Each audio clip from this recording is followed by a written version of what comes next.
महायुतीच्या वतीनं राज्यामध्ये विधानसभेच्या निवडणुका झाल्या त्यावेळी जाहीरनाम्यामध्ये स्वतः देवेंद्र फडणवीस यांनी महाराष्ट्रातल्या शेतकऱ्यांना जाहीरपणानं जाहीरनाम्याच्या माध्यमातून आश्वासन दिलेलं होतं की शेतकऱ्याचा सातबारा कोरा कोरा कोरा करणार।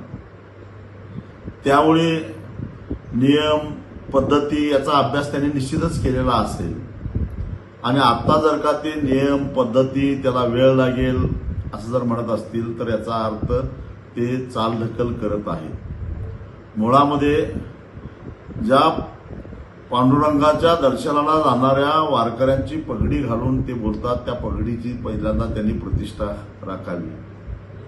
ही पगडी घालणारा माझा वारकरी ना कधी खोटं बोलतो, ना कधी फसवतो, ना कुणाची निंदा नालस्ती करतो।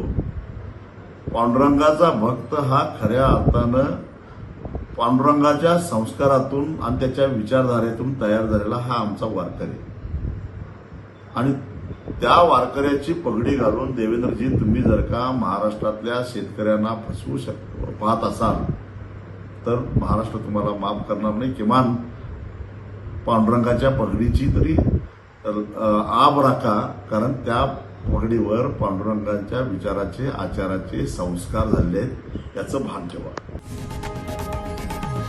लोकशाही मराठी ऐका, पहा, जागरूक रहा।